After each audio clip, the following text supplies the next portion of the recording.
Meus queridos amigos, neste vídeo de hoje eu gostaria de vos apresentar algumas verdades bíblicas dificílimas de engolir, especialmente para aquelas pessoas que estão presas nas amarras das chamadas religiões, as religiões dos homens, cujas não foram aí criadas, trazidas, escolhidas por Cristo.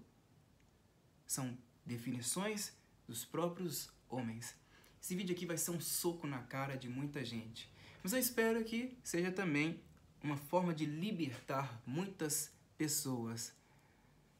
Até porque religião significa aprisionamento. Não tem nada a ver de religar o homem a Deus. Nada a ver. Tudo o que as religiões fazem é religar homens a outros homens. Sempre com aquela ideia de hierarquia.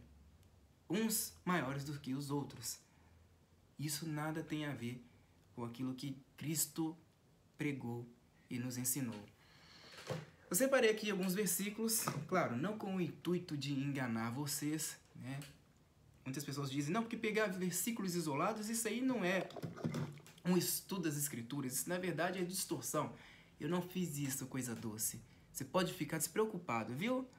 Oitava maravilha do mundo, eu não fiz isto. O que eu faço é o seguinte, eu pego os versículos que dão ênfase em seus contextos para que o entendimento fica ainda mais facilitado para você que está aí do outro lado. Então, antes de você espernear, lembre-se que eu peguei os versículos que estão em destaque dentro de seus contextos, para que todo mundo saia daqui muito bem compreendido. Inclusive você que já está aí esperneando, né? Não fale mal da minha religião. Quem é você, um mero fedelho, um cãozinho, para falar mal da minha religião? Você não é nada, né? Calma lá. Porque as verdades que eu vou apresentar aqui nada tem a ver com as opiniões de Lucas de Aguiar Venâncio. Tem a ver com aquilo que as escrituras apresentam. Lembrando que Lucas de Aguiar Venâncio não foi o responsável por escrever a Bíblia. O que eu tenho em minha vida hoje é a maturidade. Assim como Paulo dizia, né? As pessoas precisam ser doutoras das Escrituras. Eu já tenho doutorado disso aqui. Por quê? Eu estou longe das amarras dos homens, graças ao próprio Deus. A religião, ela faz o quê? Ela tem como principal propósito trancafiar, prender os homens dentro de suas liturgias, dentro de suas doutrinas, dentro de todos os seus ensinamentos, que nada tem a ver com aquilo que Cristo pregou. Nós somos libertos pela graça. Graça é favor imerecido. E como que se conjecturou essa libertação? Por meio da abolição da própria lei, a lei de Moisés. A lei de Moisés, eram 613 leis, era um fardo muito pesado de se carregar, era uma lei praticamente olho por olho, dente por dente. Tinha muito assassinato, tinha muita perversão ali dos homens, e muita coisa era feita no sentido físico, no sentido material, no sentido tangível. Por exemplo, a pessoa pecava, então ela tinha que fazer o quê? A expiação dos pecados por meio do sacrifício dos animais. Não é isso? Então levava um animal limpo lá para o tabernáculo, passava pelo sacerdote e assim a pessoa conseguia chegar a Deus por meio da intromissão desse sacerdote, né?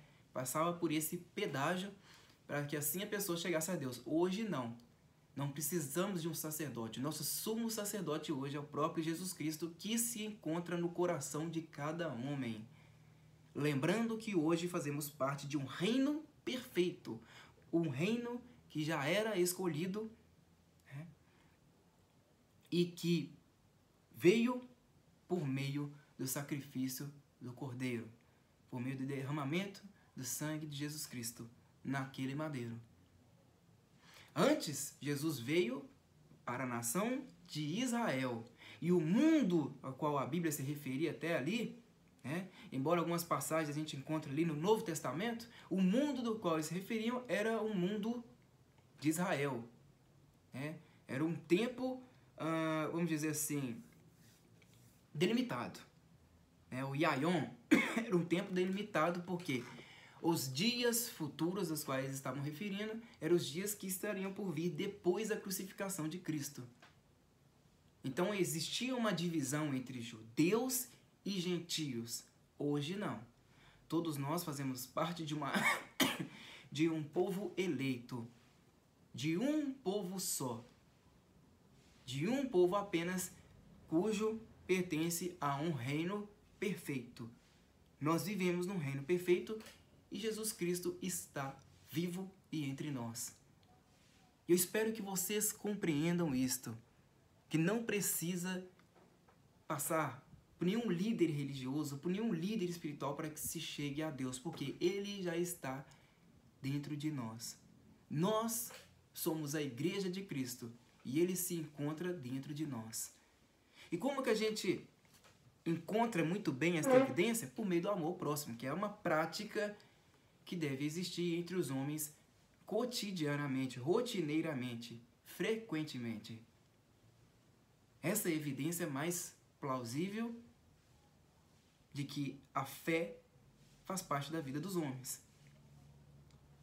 Porque quem é que não se lembra daquela parte na Bíblia que diz o seguinte: aquele que ama a Deus, mas não ama o próximo, é um mentiroso. Porque o próximo, ele vê, mas Deus ele não vê. Então, todo esse conceito de fé, ele está muito bem evidenciado do que? No amor ao próximo. Ele está muito bem explicado, muito bem ali demarcado no amor ao próximo, que é uma prática que deve existir entre os homens. Será que isso existe dentro das religiões? Pare para pensar.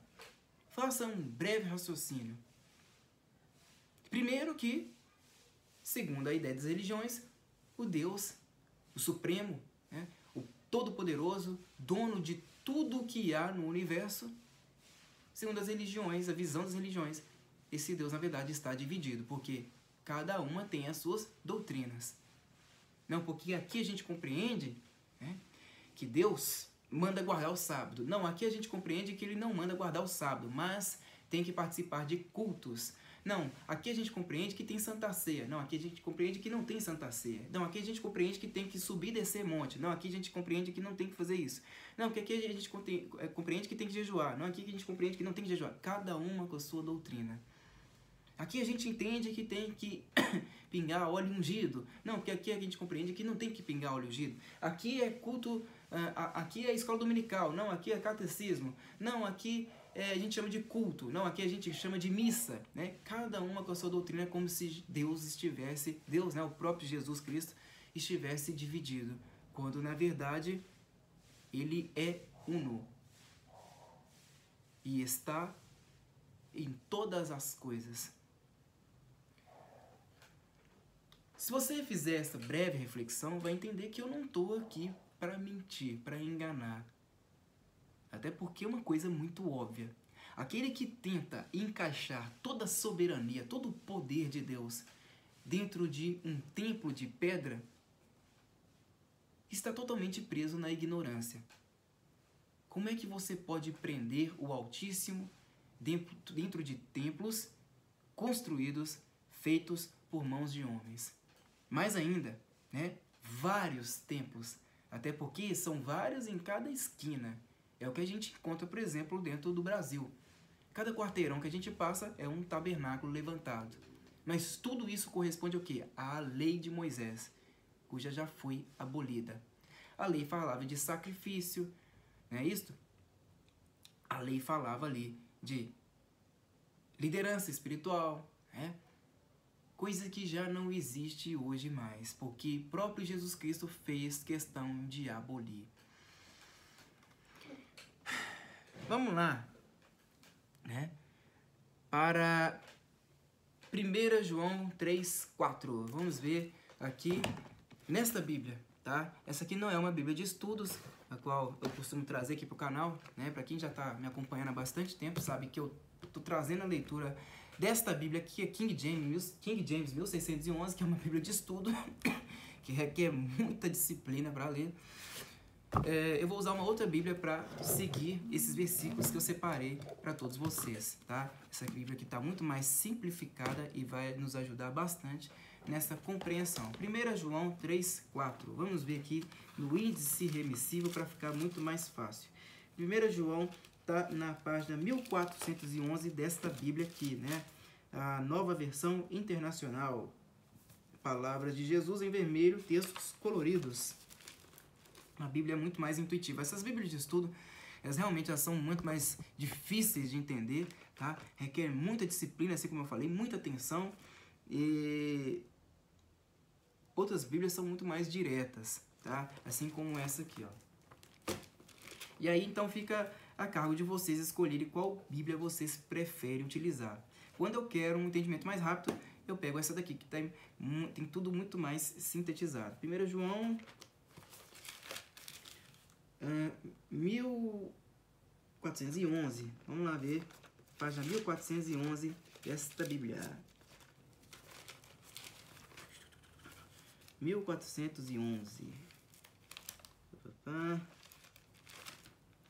Ó.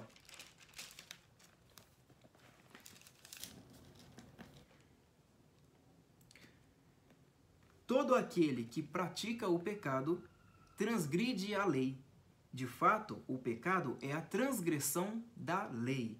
Vocês sabem que ele se manifestou para tirar os nossos pecados e nele não há pecado. Todo aquele que nele permanece não está no pecado. Todo aquele que está no pecado não o viu nem o conheceu. Vejam só, pessoal. Lemos de novo aqui este versículo, né? Todo aquele que pratica o pecado transgride a lei. De fato, o pecado é a transgressão da lei.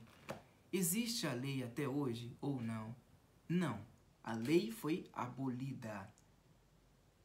Quem é que não se lembra do versículo onde Jesus disse o seguinte: do pecado não me lembrarei mais? Foi o que aconteceu quando houve o seu sacrifício no madeiro, quando teve o derramamento do seu sangue, ele disse: está cumprido, né? Foi o que Jesus fez por meio da sua morte, por meio do seu sacrifício, e daí não existiu mais pecado, porque a lei foi abolida. Está cumprido.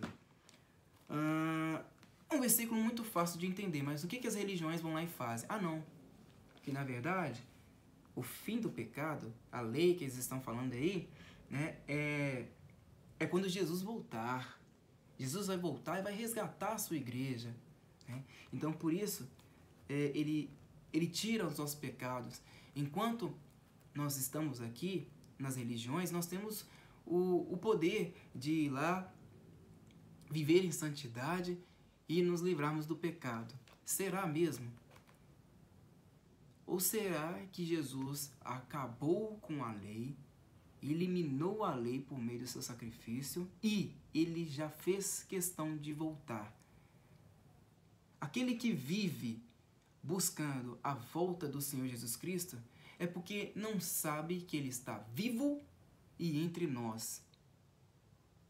É porque não tem ele dentro do próprio coração. Assim como está dito aqui, ó, todo aquele que está no pecado não o viu nem o conheceu. Aquele que vive dentro da lei e pratica as doutrinas da lei, reconhece que o pecado ainda existe para ele. Então, não viu e não conheceu o próprio Jesus Cristo que está dentro do coração dos homens. O que é uma maldição, porque ele se tornou maldito por nós. Jesus Cristo se tornou maldito por nós por meio do seu sacrifício, eliminando a lei.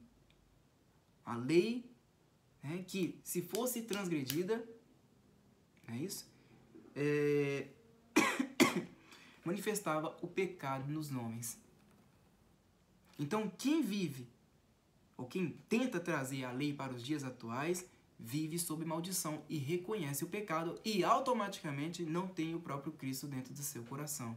É muito fácil o entendimento, né? Mas as pessoas não têm esse entendimento dentro das religiões, por quê? Já existe um ensinamento pré-definido em cada religião e todo mundo precisa seguir essa corrente de pensamento. Não pode fugir dela de jeito nenhum, porque senão será uma afronta. Estará afrontando os líderes dentro dessas denominações. Por exemplo, dentro das religiões protestantes existem as chamadas células, né, que são comumente aí, criadas para chamar a atenção, para atrair jovens, né, especialmente jovens. Como que eles fazem isso? Como é que eles organizam essas células? Eles selecionam os líderes para atuar em cada célula aí dispostas em diferentes regiões. Mas eles avaliam esses líderes. Eles avaliam a conduta deles. Não é qualquer um que pode ali assumir a liderança de uma célula. Então eles vão doutrinando, eles vão ensinando, eles vão moldando esses líderes até o momento em que eles lhes dão, né, o cargo de líder de célula e possam ali atuar nessas regiões, nessas diferentes regiões espalhadas aí, para chamar a atenção de outras pessoas, para que assim possam ser levadas ao templo raiz. É isso? É por meio desse trabalho que eles conseguem chamar mais e mais atenção, principalmente de jovens, e no final conseguir mais público e dinheiro. Né? É assim, você vai convencendo, né? Essas células geralmente são muito animadas, né? São muito convincentes, que as pessoas ali têm até um padrão de conversação muito carismático, né? Vamos dizer assim. Consegue atrair demais. Porque aqui nós fazemos brincadeiras, fazemos gincanas, nós somos muito amigos, nós somos muito caridosos, nós somos muito companheiros. E aí o que os jovens, principalmente os jovens, fazem? Em pleno sábado, eu tô aqui em casa, né? Eu posso ir pro futebol, vai ter uma pelada, mas geralmente a pelada pra qual eu vou tem muita briga, ninguém lá é meu amigo. Vou pra um bar, mas o bar não tem ninguém que eu conheço. O que eu vou fazer? Eu vou pra cela, porque lá eu vou ter pessoas que gostam de mim. Né? E aí vai pra lá. E depois que vai pra lá, né? Geralmente é no mesmo dia. Pouco tempo depois vai pro templo raiz, para a matriz. Né? E ali já começa aquela descarga de mentiras que nada tem a ver com as escrituras. E aí pronto, consolidou-se a prisão desse jovem. E é difícil de sair. Tá? Então toda vez que você encontra um cretino que te chama para uma célula, caia fora. Porque isso nada tem a ver com aquilo que Deus ensinou. Religião é prisão, é sacrifício. E ninguém tem que se sacrificar, porque Cristo já se sacrificou por nós. Ele já nos trouxe a libertação. Receba essa palavra na tua vida. Vamos lá para Gálatas 4:4. Gálatas está também no Novo Testamento, né? E está depois de 2 Coríntios. Aqui nesta Bíblia está na página 1344. 1344.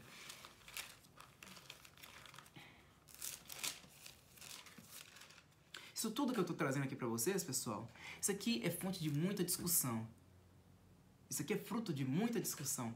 Não fui eu que... Não, porque eu fui agraciado pelo entendimento do Espírito Santo sozinho e estou aqui revelando a verdade para todos vocês. Não, é fruto de muita discussão. Até porque a Bíblia ela é um instrumento para a discussão. Se não existe discussão, não existe Jesus ali no meio. Onde 2 ou mais estiverem reunidos falando em nome dele. Não é um falando para todos, assim como acontece dentro das religiões, não. Põe uma pessoa para fazer todo um showzinho ali, né?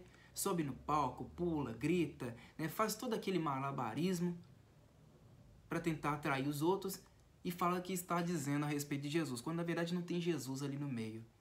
Segue Deus Mamon, né? Um Deus pagão, que nada tem a ver com Jesus Cristo. O que tem que acontecer? Um sujeito vai lá e fala, o que eu tenho que fazer? Ele tem que avaliar. Peraí, pelo que eu li, você está enganado, porque está assim, assim, assado. Aí o outro vai lá e fala, e rebate. Não, porque você também está enganado, porque você entendeu errado, está escrito assim, assim, assado. É assim que você discute a Bíblia, e não um falando por todos e falando, calma aí, filhinho, você entendeu errado. Peraí, todo mundo fica calado que eu tenho que falar, porque eu sou o abençoado aqui nesta porra. Isso tudo é blasfêmia, gente. Fuja dessas pessoas que nada tem a ver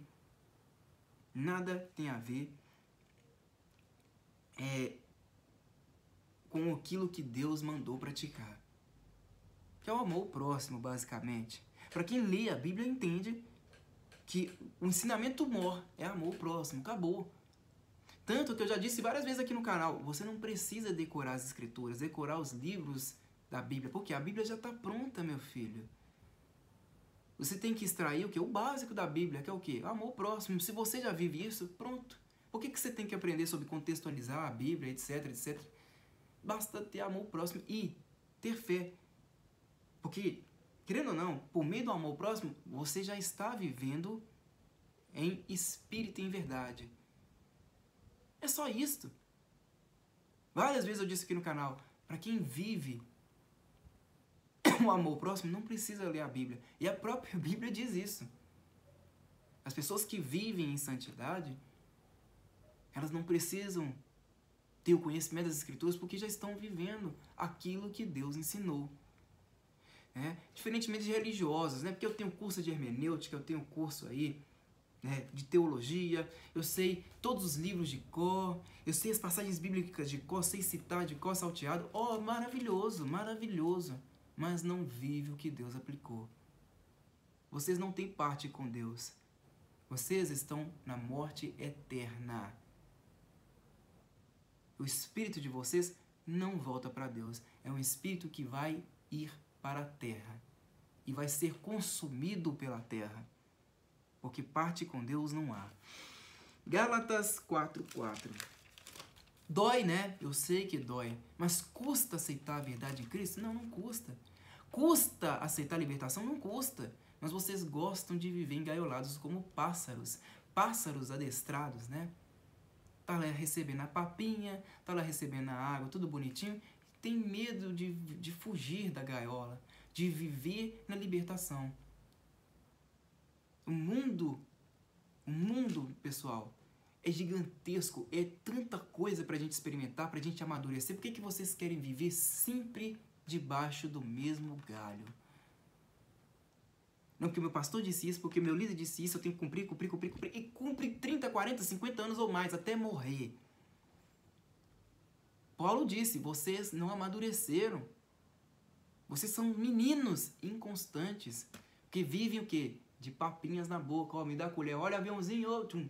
Vocês vivem disso. Não conseguem viver na maturidade. Maturidade espiritual é o quê? Eu sou dono de mim mesmo, eu sou independente dos ensinamentos dos homens.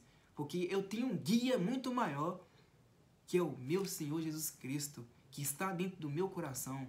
Eu não preciso de ensinamentos, de rudimentos de homens para viver, para compreender o que de fato significa esta vida e a vida em santidade, a vida com Cristo. É simples demais.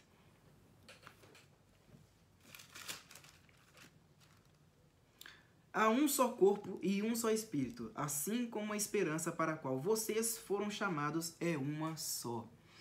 Há um só Senhor, uma só fé, um só batismo, um só Deus e Pai de todos, que é sobre todos, por meio de todos e em todos. E em cada um de nós foi concedida a graça conforme a medida repartida por Cristo. Hoje nós somos batizados pelo Espírito Santo. Foi um só batismo por meio do sacrifício do Cordeiro. Quando você fala, não, que eu fui batizado mergulhando a minha cabeça numa água lá suja, numa piscina, numa banheira, ou num balde, numa bacia, sei lá o quê.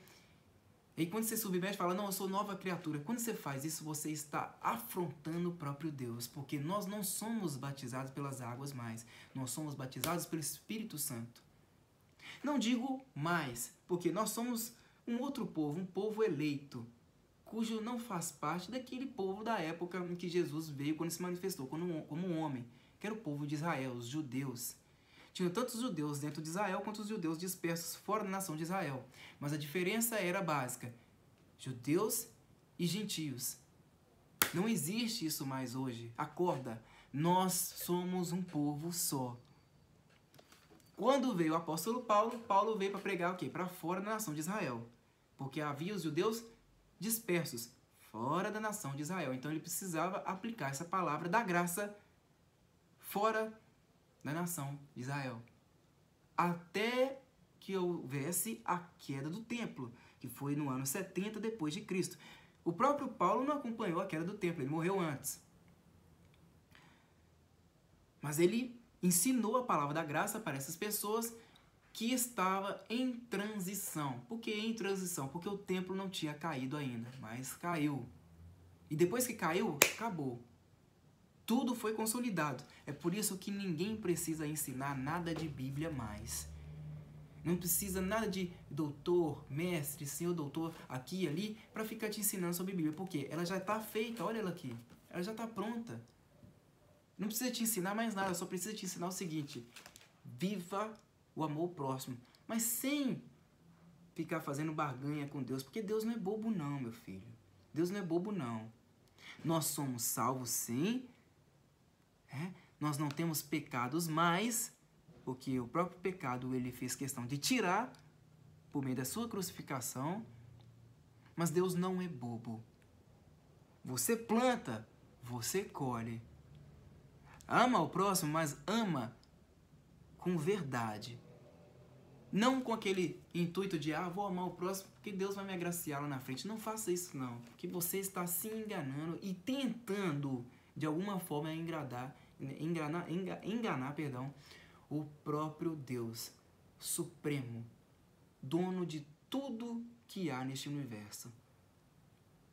Não seja tolo, não queira agir assim. Então veja só, um só Senhor, uma só fé, um só batismo.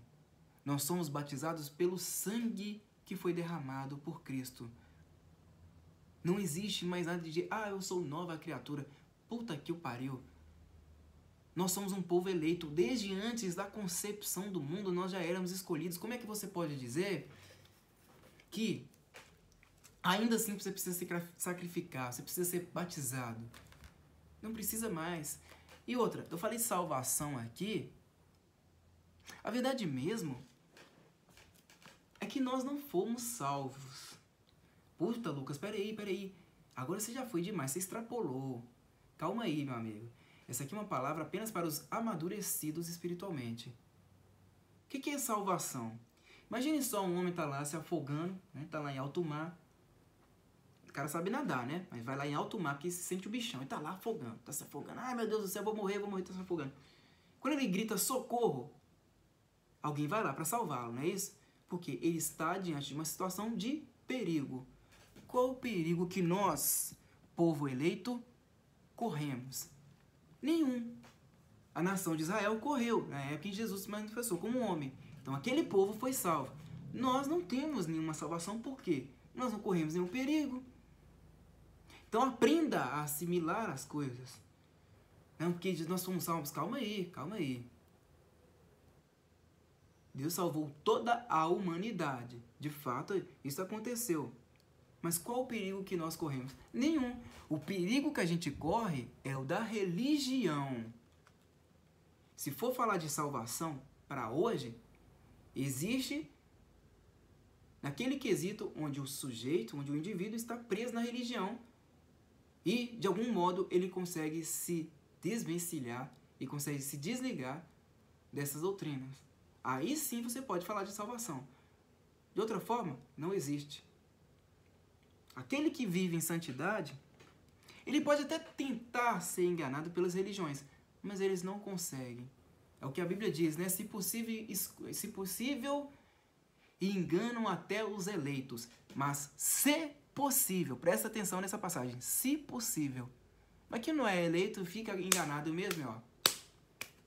Morre nisto. Morre na enganação, infelizmente, porque não é escolhido, não é eleito. O entendimento é muito simples, pessoal, mas eles tentam criar tantos rudimentos, uma coisa que é básica. Jesus é simplicidade. Ele ensinou isso. A palavra de Deus, ela é simplicidade. Por mais que seja difícil você absorver tanto e tanto conhecimento, assim como eu falei, né, todas voltam para um denominador comum, que é o denominador do amor próximo. Acabou. Por mais que tenha tanto conhecimento, pô, e os nomes da Bíblia, e as coisas que aconteceram, as passagens, etc, etc. Claro, é muito conhecimento difícil, é assim, mas para aquele que quer praticar o Evangelho, é o amor próximo, acabou. Não tem mistério, não tem segredo mais. Né?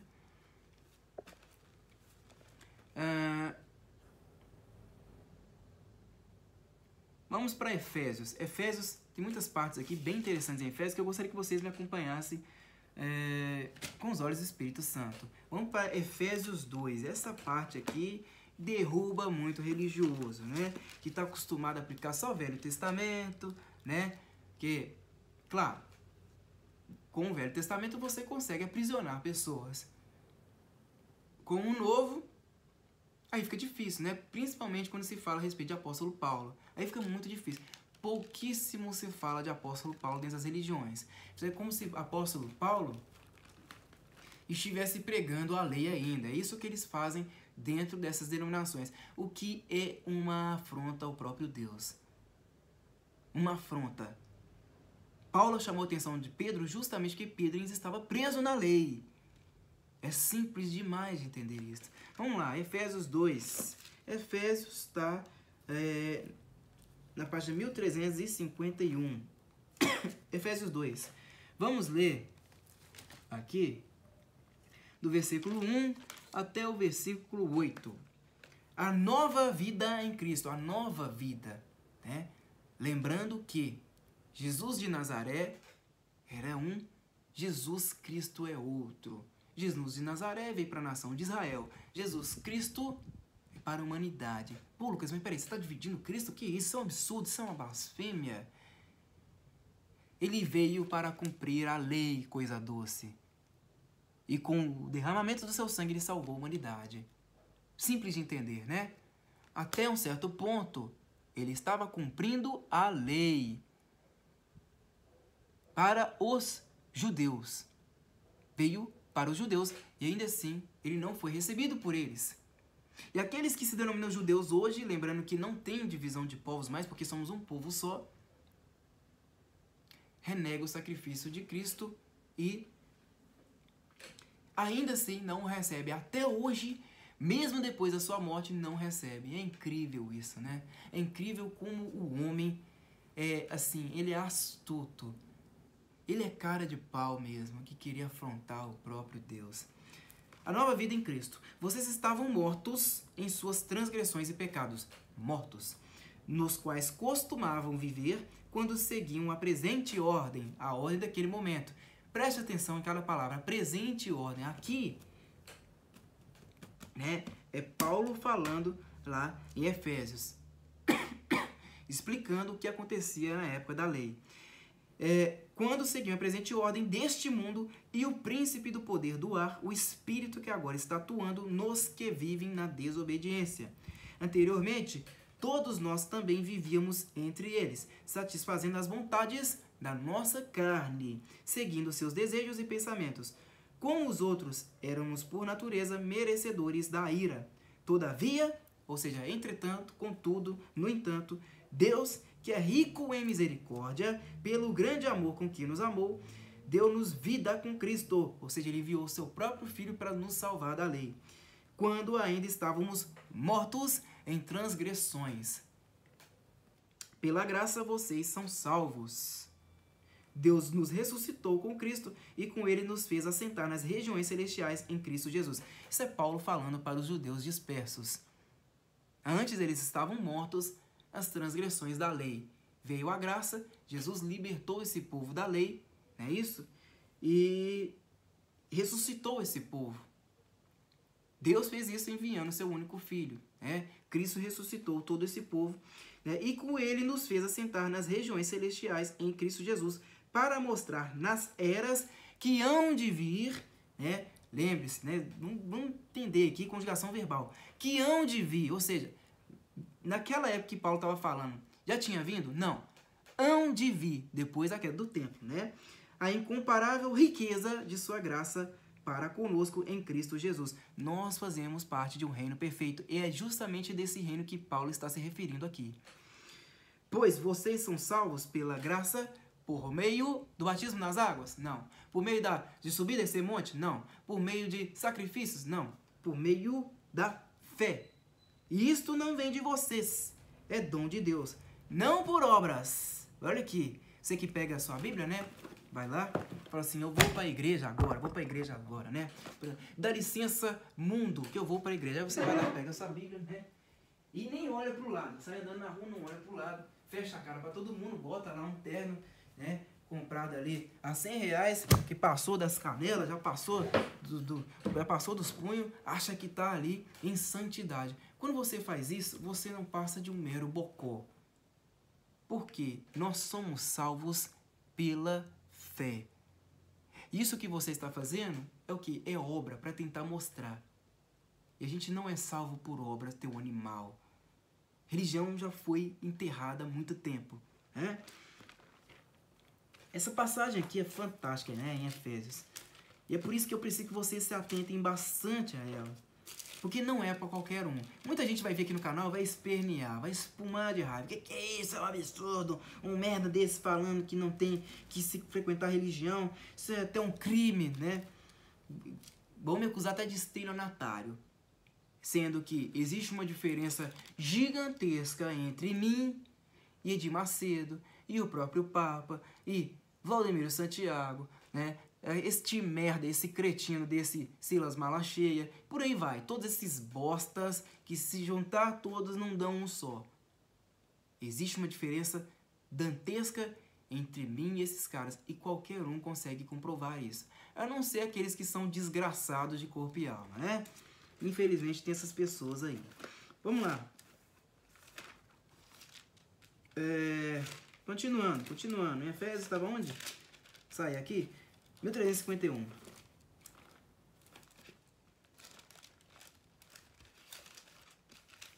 Passagem fantástica, fantástica.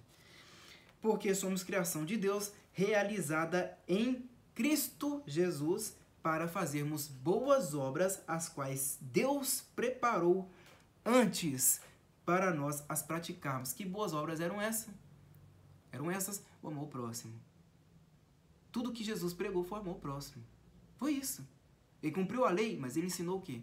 A caridade, o amor ao próximo. Ele andava no meio das pessoas que se encontravam às margens da sociedade. Né? Bêbados, prostitutas, ladrões, publicanos, né, que os cobradores de impostos, mas nunca com religiosos. Sempre, condenou-os. É assim que eu faço hoje. E é por isso que você me odeia, né? Eu tô um pouco me fodendo pra você e a tua opinião de merda. Eu quero que você se espume de raiva, que você fale assim, eu vou te matar, eu vou te pegar, eu vou pegar seu endereço, eu vou te matar, essa desgraçada. Eu quero que você se muda de raiva. Eu tô pouco me cagando pra você. Então vamos lá. Vamos Efésios, vamos tentar dar prosseguimento aqui, tá? O que eu tô falando aqui, pessoal, peguem, vão atrás. Tratem de ler as escrituras com os olhos do Espírito Santo. Não fica assim, ai, pastor, eu encontrei o fulaninho falando isso e aquilo no YouTube. Você comprova pra mim se ele tá certo ou não? Não faça, não seja idiota, não seja um poio de bosta, né? Seja maduro, né? Leve toda a experiência da tua vida como uma carga essencial para você dar um passo para frente. Pare de ser idiota, pare de ser um menino, um coitado que fica pedindo colher com papinhas o tempo inteiro. Me dá a colherzinha, me dá a colherada, por favor. Pare de ser um panaca, pare de ser um imbecil. Porque se você continuar vivendo assim, você nunca vai para frente. Vai sempre regredir, né? Vamos ver aqui. Agora vem a palavra para destruir todo mundo, né? Lucas 17, 20 e 21. Isso não sou eu que estou dizendo. Embora meu nome também seja Lucas. Tá? Lucas 17, 21. Lucas está na página 1176. Vamos lá para Lucas. 1176, Novo Testamento. Né? Lembrando que nem tudo que está no Novo Testamento tem que ser seguido, porque muitas coisas que estão no Novo, Mateus, Marcos, Lucas e João, são relato da vinda de Cristo como um homem. na nação de Israel, antes de sua crucificação. Então são relatos, por mais que esteja no Novo Testamento. Vamos lá. 17 e 20.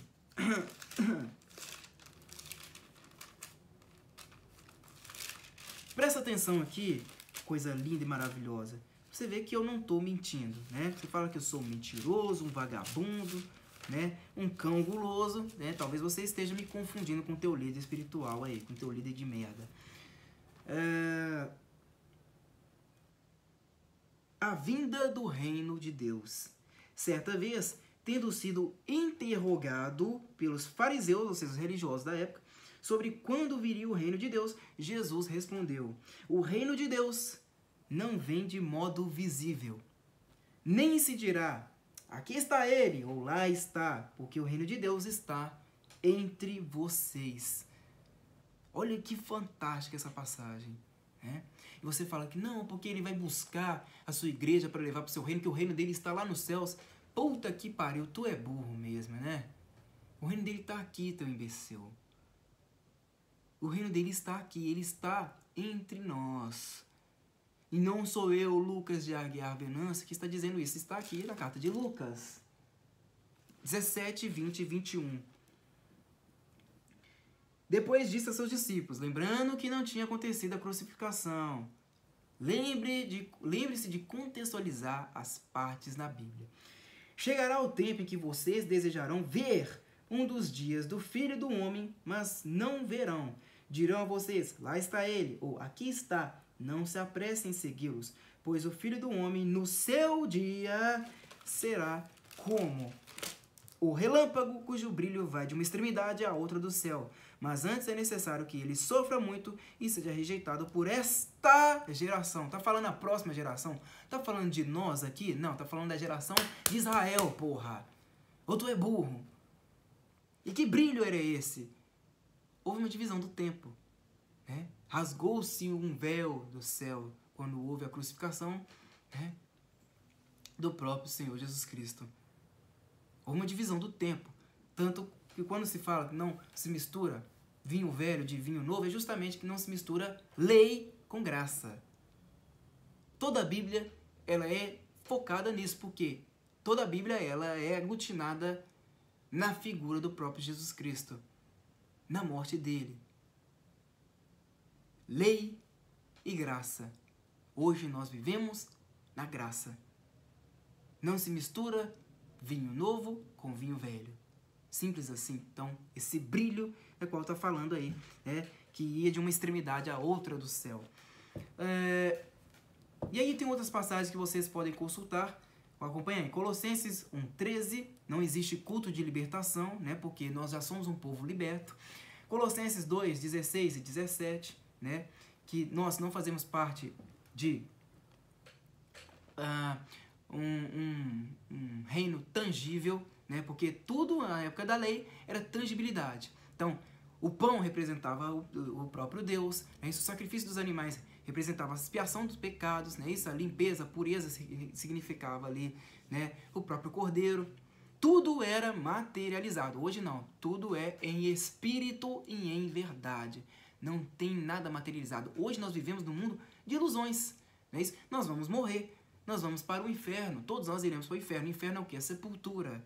Né? Não é aquela coisa, o mármore quente, todo mundo pegando fogo. Aí tem lá um ser mitológico de chifres, o rabo pontudo, um tridente, sentando apontada na bunda de todo mundo. Não tem nada a ver. Inferno é o quê? Sepultura. E todos nós iremos para lá. Só que o nosso espírito voltará para Deus. Pelo menos daqueles que vivem na graça. Aqueles que não renegam ali que Deus está no seu coração. Acompanhe também Jeremias 2, do 11 ao 13, né? Romanos 5, 17, né?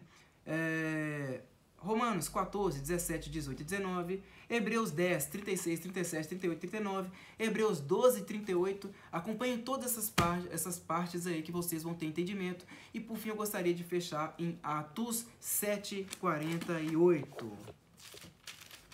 Contra fatos não há argumentos. Não é isso que as pessoas costumam dizer aí, popularmente?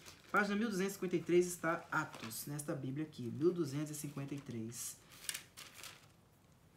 Olha só. Para você ver que Lucas de Aguiar Venâncio não é um mentiroso, né? Ele só está mostrando a Bíblia para você. Lindo e maravilhoso.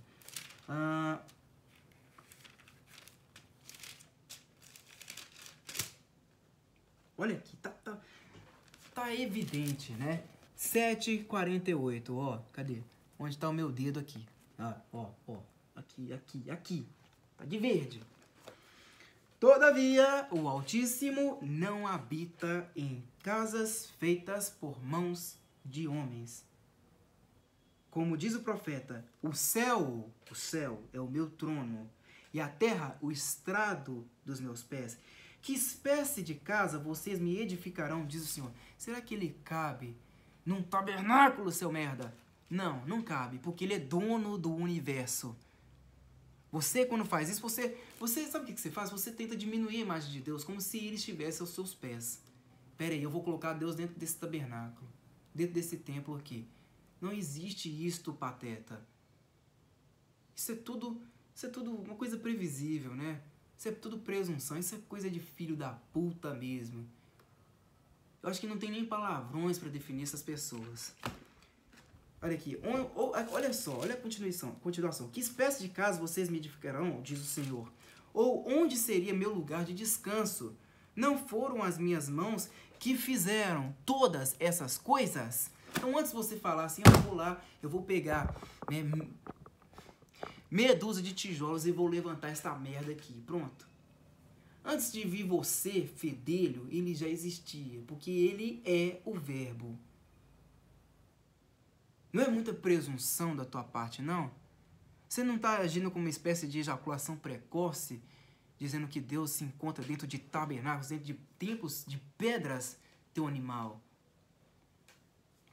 E aí tem várias outras passagens, as coisas eu não preciso citar aqui, porque isto já mostra que são verdades dificílimas de engolir, pelo menos para os religiosos. Mas você que não faz parte da religião, você que já está muito bem esclarecido a respeito da palavra, sabe que isso daqui já é mais do que o bastante. Espero que vocês tenham gostado da minha reflexão aqui neste vídeo, tá?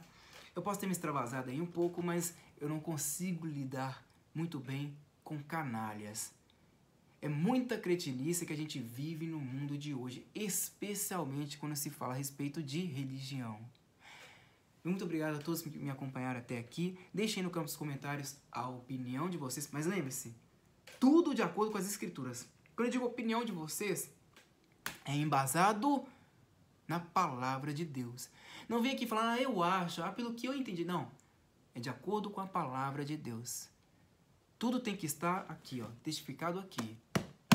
Deixem aí no campo dos comentários tudo que vocês aprenderam pra gente discutir e aprender, porque aprender sempre é bom, tá bom? É isso daí, meus amigos. Até a próxima e falou!